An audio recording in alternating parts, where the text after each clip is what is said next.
Tell us a little bit about the movie. Wow, that's a good question. The movie is about some friends who have a great and impossible dream and set out across the world in the pursuit of that dream. Now, we know that person is Rick Hansen, and we know his friends as being Amanda, Dawn, Lee, and others. But generally, it truly is some friends setting out across the world on a great adventure. Okay. Now, I heard that you also got a documentary or shoot a documentary about him. I did 25 years ago. And you chose some aspects, but you decided not to do a biopic. We did. Well, I did the documentary 25 years ago, and that really was the story of what happened when 1 million people met Rick Hansen in the street in China, and when he climbed the Great Wall. So I had that experience, and I was really, like the whole world, really taken aback at, wow, this incredible. And knowing Rick, I always sort of wondered, how did he do it? How exactly did he do it? We knew what he did, but how did he do it? And so really that's what the movie is about. It really investigates, I think, what it takes, what it asks of people who love each other to do things together, what you have to endure, what part of yourself you have to give up, and how working together makes the journey so much easier than it would be alone. And I think what Rick proved, and that we dealt with in the film, is that you can't do anything alone. You need the help of others. And that's what the story is about. It's pretty much, that's it. It's pretty much what it is in film also. Which leads me to the second question. How was it to be in a co-production with China?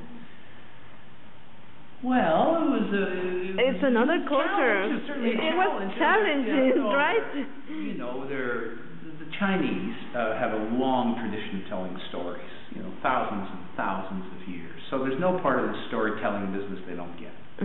There's no part of the film production business they don't get. They're enormously gifted, talented people.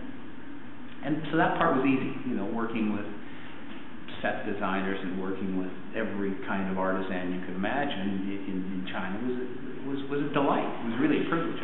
The challenge really was understanding their system. Getting things done there is quite different than getting things done here. And you can try and explain to whoever, no, we want this, and we want that, and we want it done this way, we want to shoot in the morning, we want to do that.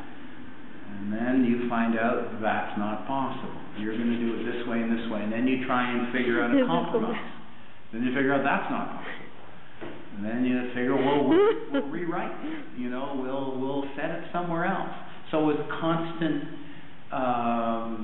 It really was a constant give and take. They were making films the way they made films. We were doing it the way we knew how. And the bottom line was, somehow, some way, we had to figure out how to do it in the middle. It wasn't their way, and it wasn't our way. It was something in the middle. Just in the middle. Okay, how hard was to get the big wall?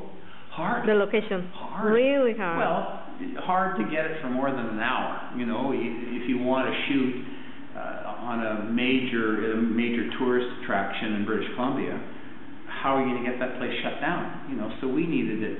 We ended up shooting days and days and days, a very long time there. We needed it in the winter, and we needed it in the summer. We needed, the atmosphere changes.